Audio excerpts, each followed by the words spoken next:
हमारे व्यस्त जीवन में ईश्वर की आवाज। इस संसार में कितने ही धर्म हैं। सभी अलग अलग धर्म ईश्वर तक पहुंचने के अलग अलग मार्ग हैं। कोई भक्ति पे चलता है तो कोई ज्ञान पर, कोई ध्यान के मार्ग पर चलता है तो कोई कर्म के मार्ग पर। आज का पाठ हमें अच्छे कर्म करने के लिए प्रेरित करता है कि किस तरह से हम दीन दुखियों, गरीबों, असहायों और परदेशियों की सहायता करके, अच्छे कर्म करके ईश्वर के प्रेम का अनुभव कर सकते हैं। यही मुक्ति का मार्ग है। पवित्र स्थानों तक पहुंचने के कितनी सीढ़ियां होती हैं। अधिकांश पवित्र स्थान ऊंचे स्थानों में, पर्वतों या पहाड़ियों पर बने होते हैं। वास्तव में ये प्रतीक हैं कि सभी धर्म ईश्वर को अनुभव करने के अलग अलग मार्ग हैं। सभी की अपनी अपनी विशेषताएं हैं, अपनी अपनी सीढ़ियां हैं। बाइबल के उत्पत्ति ग्रंथ में अध्याय 28 में याकूब, जो इस्राएल कहलाता है, एक सीढ़ी को देखता है और उस सीढ़ी में ईश्वर के दूतों को उतरते और चढ़ते हुए देखता है और वह वहां पर ईश्वर की उपस्थिति का अनुभव करता है। नए व्यवस्थान में ईसा ने अपने शिष्य नाथानाएल से कहा कि तुम ईश्वर के दूतों को मानव पुत्र के ऊपर उतरते और चढ़ते देखोगे। वास्तव में ईसा, जो मानव पुत्र हैं, उनकी शिक्षा सारी मानव जाति के लिए सीढ़ी है। ईश्वर हमें उसी सीढ़ी से अनंत जीवन की ओर, अनंत आनंद की ओर और अनंत मुक्ति की ओर बढ़ने के लिए प्रोत्साहित करते हैं। उनकी शिक्षा और उनका जीवन हमारे लिए आध्यात्मिकता में ऊपर उठने की सीढ़ी है। 40 का काल, राखबूद के बाद का शनिवार, 5 मार्च 2022। पहला पाठ नबी इसायास का ग्रंथ अध्याय 58 पद संख्याएं 9 से 14 तक और संत लूकस का सुसमाचार अध्याय 5 पद संख्याएं 27 से 32 तक। हर मनुष्य के अंदर ईश्वर को पाने की एक तीव्र इच्छा है और वह इच्छा तब तक बनी रहती है जब तक व्यक्ति ईश्वर को नहीं पा लेता। आज प्रभु का दिव्य वचन स्पष्ट रूप से कहता है कि हम कैसे जीवन बिताएं कि ईश्वर की कृपा हमारे जीवन में, यानी हमारे परिवारों में, समुदायों में बनी रहे और हम कृपा की दशा में कैसे आगे बढ़ते जाएं कि हम ईश्वर के रास्ते को कृपाओं से अनुभव कर सके। ईश्वर है, लेकिन वह हमें प्रकट रूप से नहीं दिखाई देता। ईश्वर स्वयं को दीनहीन लोगों के रूप में, भूखे, बीमार, कमजोर, गरीब, असहाय, निराश, हताश लोगों के रूप में अपने को प्रकट करते हैं। ईश्वर स्वयं को गरीबों और असहायों के रूप में प्रकट करता है और उन कमजोरों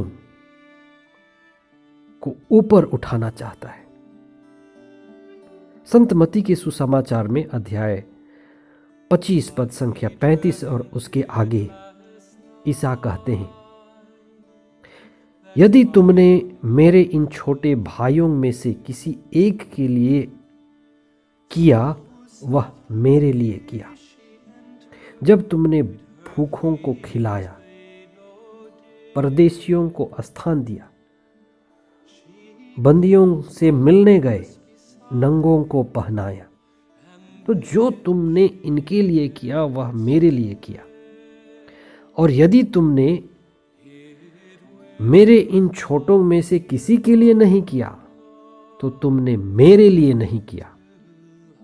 इसीलिए नबी इसायास के द्वारा हमें प्रज्ञा मिलती है कि ईश्वर से कृपा पाने के कुछ सुगम मार्ग हैं। प्रभु का दिव्य वचन स्पष्ट रूप से कहता है कि यदि हम दूसरों में ईश्वर का प्रतिरूप या प्रतिछाया देख पाएं तो हमारी आंतरिक दृष्टि बदलेगी। यही दृष्टि हमारी सृष्टि बदलती है। बीमार व्यक्ति के लिए ईश्वर डॉक्टर के रूप में, दवा के रूप में, सेवा के रूप में आता है। भूखे व्यक्ति के लिए ईश्वर रोटी के रूप में, खाने के रूप में आता है। मानव सेवा में ही ईश्वर की सेवा जुड़ी है। ईश्वर की आज्ञा है कि हम प्रभु केंद्रित जीवन बिताएं। दया, करुणा, क्षमा, ये सब हमें ईश्वर से जोड़ते हैं। इसी में हमें आंतरिक संतुष्टि और ईश्वर की कृपा मिलती है। जिस तरह से ईसा ने लेवी को, जो टैक्स लेता था और अपने टैक्स बूथ में बैठा हुआ था, उससे व्यक्तिगत रूप से कहा, तुम मेरे पीछे चले आओ। ईसा ने उससे अपने पीछे क्यों बुलाया? लेवी धनी था, उसके पास काम था, लेकिन लेवी को मुक्ति की विशेष जरूरत थी और बाद में वह दूसरों के लिए मुक्ति का माध्यम बना। हमें भी अपने पीछे चलने के लिए ईसा का निमंत्रण मिलता है। ईश्वर आपको भी मुक्ति के मार्ग पर चलने के लिए बुलाते हैं। यदि आप आज ईश्वर की वाणी सुने तो अपना हृदय कठोर न बनाएं, लेकिन ईश्वर के पीछे चलें। लेवी जो आगे चलकर मती कहलाया, कई गुणों से भरा हुआ था, और जब ईश्वर ने उसको बुलाया, यीशु उसका माध्यम बना। तब उसने अपने मित्रों और शिष्यों को भोज दिया। वास्तव में रोटी, कपड़ा, मकान और बाहरी संसाधन ये जरूरी हैं, लेकिन इसके आगे भी और जरूरी है, वह है हमारी मुक्ति, आजादी, ईश्वर में आंतरिक आनंद। संत मती ईसा के पीछे चलते चलते ईसा मुक्तिदाता को अनुभव किए। वे पहचाने कि ईसा के पीछे चलकर हमें अनंत मुक्ति मिलती है। उन्होंने इसका अनुभव किया, इसीलिए उसने प्रभु से मिलकर अपने सारे मित्रों को भोज में बुलाया और अपने सभी मित्रों को भी ईसा से मिलने का निमंत्रण दिया और घोषणा किया कि मैं ईसा के पीछे चल रहा हूं, मुझे मुक्तिदाता मिल गए हैं। आप भी उनसे मिलें और अपने जीवन में मुक्ति की ओर बढ़ें। ईश्वर वास्तव में दया, करुणा और क्षमा का प्रतीक है। संत मती ने जो ईश्वर का अनुभव किया, वह क्षमा करता है, दयामय और करुणामय है। इसीलिए ईसा कहते हैं, जो ईश्वर के प्रतीक है, मैं धर्मियों को नहीं पापियों को बुलाने आया हूं। प्यारे भाई और प्यारी बहन, आप जिस स्थिति में भी हैं,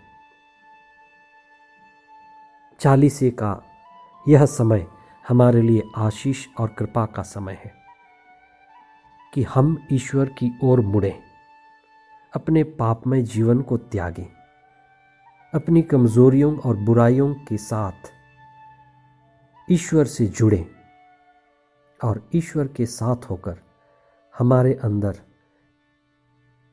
ईश्वरीय गुण बढ़ेंगे।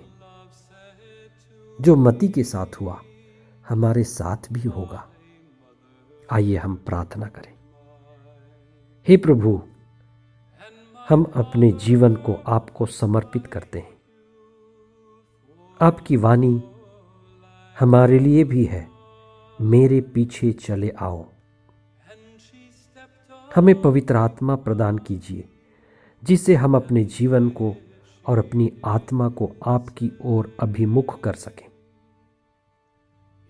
रोज दिन के दैनिक जीवन में हम उन बीमार, कमज़ोर, भूखे, प्यासे लोगों की सेवा कर पाएं और उनकी सेवा करते हुए हम आपको अनुभव कर पाएं। हमारे इस संसार में युद्ध समाप्त हो। हम रूस और यूक्रेन के लिए भी प्रार्थना करते हैं कि वहाँ पर शांति आए और जितने भी लोग भूखे हैं, प्यासे हैं, बेघर हैं, परदेशी हैं, उनको आशीष मिले। ये प्रार्थना हम करते हैं हमारे प्रभु ख्रिस्त के द्वारा। आमीन।